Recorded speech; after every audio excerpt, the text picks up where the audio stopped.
میخوام در مورد سریالی باهاتون صحبت کنم که مطمئنم هر کدوم از ما ایرانی ها برای یک بارم شده یک قسمت از این سریال رو دیدیم. حقایقی در مورد افسانه جمون. افسانه جمون. میدونی چرا این سریال انقدر تو ایران دیده شد و مردم دوستش داشتن و هنوز هم داره پخش میشه و دیده میشه؟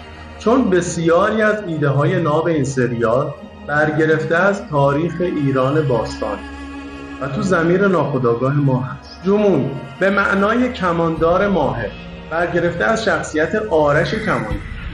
قدرت زهکشی و پرتاب تیر این کاراکتر اشاره به همین موضوع داره. کاراکتر سوسانو برگرفته از شخصیت گردآفرید در شاهنامه فردوسی.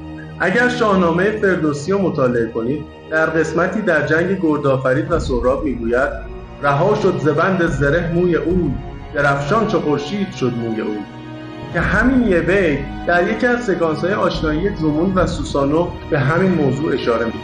یا پرنده سپاه که پرچم کشور گوگوریو میشه، برگرفته از سیمرغ ایرانیان باستان. استاد موپالما، آهنگر ماهری که در پیروزی‌های جمون نقش بسیار مهمی داره، برگرفته از کاوه آهنگر اسطوره ایرانیانه که علیه ضحاک قیام کرد. یا در قسمتی از سریال جمون خنجری رو نصب میکنه و تیکه‌ای از اونو میده به همسرش که بده به فرزندمون تا در آینده اونو بشناسنش. این رو ما کجا دیدیم؟ همون جایی که رستم مهره‌ای رو میده به تهمینه، دیگه فرزندمون اگر دختر شد ببند به موهاش، اگر پسر شد ببند به بازوش تا بتونم اونو بشناسن. چقدر بد که تاریخ ما رو به نام خودشون میبرن، از اون فیلم میسازن و بعد به خود ما میفروشن.